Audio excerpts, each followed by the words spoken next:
জানিয়ে দিব এই মুহূর্তে পাওয়া আমাদের হাতে থাকা সর্বশেষ গুরুত্বপূর্ণ আপডেট বাংলা সংবাদ। বিমানে নয়, কাতারের আমিরের পাঠানো এয়ার অ্যাম্বুলেন্সে ফিরছেন খালেদা জিয়া। আওয়ামী লীগ বিএনপি রাজনীতি হারিয়ে ফেলেছে, নিয়ন্ত্রণ করে বিশ্বব্যাংক IMF। জামায়াতের রোহিঙ্গা রাজ্যের প্রস্তাব প্রত্যাখ্যান করল মিয়ানমার সরকার। নির্বাচনের উপযুক্ত সময় ফেব্রুয়ারি, এপ্রিল পার হওয়া উচিত নয় বললেন জামায়াত আমির। নারী কমিশন তৈরির জন্য জুলাই বিপ্লবে কেউ জীবন দেয়নি বললেন মাহমুদুর রহমান। সারা দেশে বিক্ষোভ সহ হেফাজতের নতুন কর্মসূচির ঘোষণা। দিল্লির দাসত্ব থেকে মুক্ত হয়েছি, নিউ ইয়র্কের গোলামি করার জন্য নয় বললেন মামুনুল হক। শুনছিলেন সংবাদ শিরোনাম, এখন বিস্তারিত। তবে তার আগে অনুরোধ থাকবে ভিডিওটিতে একটি লাইক এবং কমেন্ট করে জানিয়ে দিন আজকের এই ভিডিও সম্পর্কে আপনার মূল্যবান মতামত।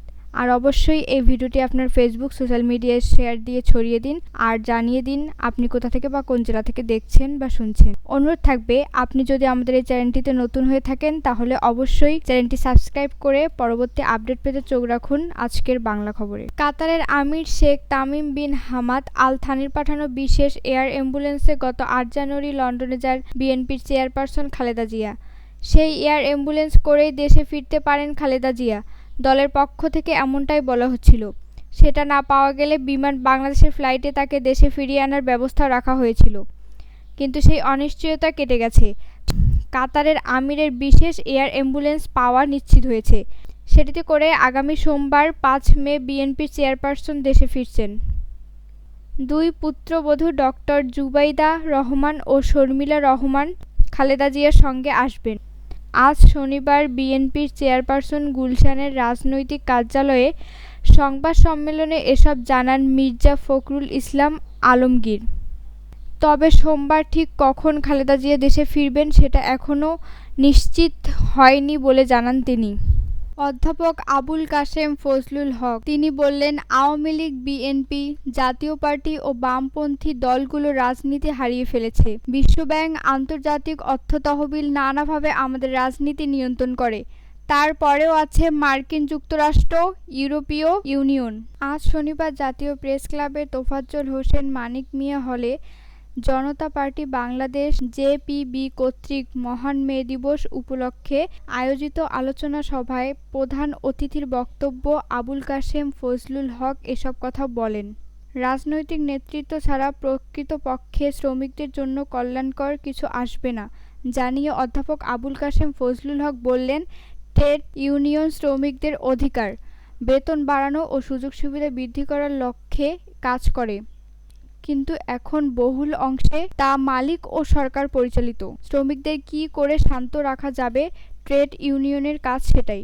এটি কি আসলেই শ্রমিকদের এবং রাষ্ট্র ব্যবস্থার সার্বিক কল্যাণের জন্য চিন্তা করে কাজ করে? আমরা তা মনে করি না।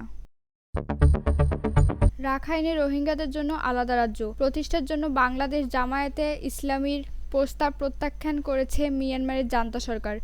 দেশটির সরকার বলেছে এটি মিয়ানমারের সার্বভৌমত্ব অক্ষুণ্ণ করেছে। জান্তা সরকারের বিবৃতি বরাতে শুক্রবার ২ মে এ খবর দিয়েছে মিয়ানমারের নির্বাসিত ব্যক্তিদের হাতে গড়ে ওঠা সংবাদ মাধ্যম দ্য ইরাবতী মাধ্যমে খবর আসে, যাতে রাখাইন রাজ্য রোহিঙ্গাদের জন্য জামায়াতে ইসলামী আলাদা করে একটি স্বতন্ত্র রাজ্য গঠনের প্রস্তাব দিয়েছে। পরদিন এ বিষয়ে দলের অবস্থান স্পষ্ট করতে সংবাদ মাধ্যম বিবৃতিও পাঠায় দলটি। তাতে দলের নায়েবে আমির সৈয়দ আবদুল্লাহ মুহাম্মদ তাহের বলেন, প্রেস ব্রিফিংয়ে আমি যে বক্তব্য দিয়েছি তাতে মূলত বাংলাদেশে আসা রোহিঙ্গাদের সম্মানজনক ও নিরাপদভাবে তাদের নিজ দেশে প্রত্যাবর্তন করার ব্যবস্থা এবং তাদের জন্য একটি নিরাপদ অঞ্চল গড়ে তোলার বিষয়টি বোঝাতে চেয়েছি।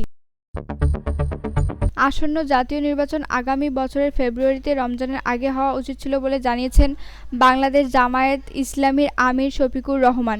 এই সময়ের মধ্যে সংস্কারগুলো ও বিচারের দৃশ্যমান প্রক্রিয়া জনমনে আস্থা সৃষ্টির পর্যায়ে না এলে তা সর্বোচ্চ এপ্রিল পার হওয়া উচিত নয় বলে মন্তব্য করেছেন তিনি। আজ শনিবার দুপুরে মগবাজারস্থ আল ফালাহ মিলনায়তনের বাংলাদেশ জামায়াতে ইসলামীর ২ দিন ব্যাপী জেলা ও মহানগরী আমির সম্মেলনে এ কথা বলেন শফিকুর রহমান।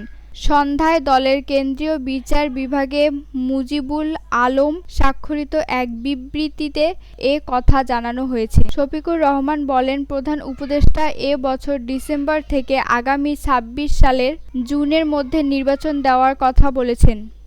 ফেব্রুয়ারির শেষে এবং মার্চের ৩ ভাগের ২ ভাগ সময় জুড়ে রোজা থাকবে, তারপরেই ঈদ। এই সময় কোনো নির্বাচনের সময় নয়। দুটি সময় আমরা নির্বাচনের জন্য উপযুক্ত মনে করি।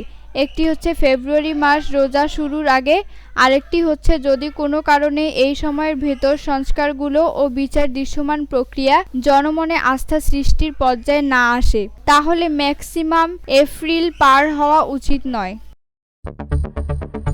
জুলাই বিপ্লবের শহীদদের নারী কমিশন গঠনের জন্য নয়, বরং বাংলাদেশ থেকে ফ্যাসিবাদ মুক্ত করার জন্যই জীবন উৎসর্গ করেছিলেন বলে মন্তব্য করেছেন আমার দেশ পত্রিকা সম্পাদক মাহমুদুর রহমান। আজ শনিবার দুপুরে রাজধানীর সোহরাওয়ার্দী উদ্যানে নারী সংস্কার কমিশন বাতিলসহ ৪ দফা দাবিতে হেফাজতে ইসলাম আয়োজিত মহাসমাবেশে তিনি এই মন্তব্য করেন। সমাবেশে বিশেষ অতিথি ছিলেন আমার দেশ পত্রিকা সম্পাদক মাহমুদুর রহমান। তিনি বলেন, হেফাজতে ইসলাম নারীবাদ নিয়ে প্রশ্ন তুলেছে।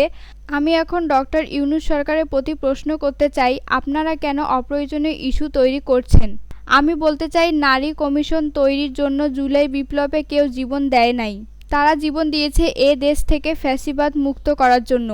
কাজেই আপনারা সরকারে বসেছেন যাতে বাংলাদেশ আর ফ্যাসিবাদ ফিরে আসতে না পারে, বাংলাদেশ থেকে ভারত অগ্রাসন মুক্ত করার জন্য। রাজধানীর সোহরাওয়ার্দী উদ্যানে মহাসমাবেশ থেকে নতুন 2টি কর্মসূচি ঘোষণা করেছে হেফাজতে ইসলাম বাংলাদেশ। সংগঠনটির মহাসচিব সাজিদুর রহমান এসব কর্মসূচির ঘোষণা করেন।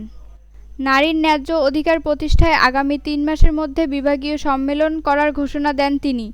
দ্বিতীয় কর্মসূচি হল 23 মে বাদ জুমা নারী অধিকার সংস্কার কমিশন বাতিলসহ 4 দফা দাবিতে বিশ্বব্যাপী বিক্ষোভ কর্মসূচি পালন করা হবে।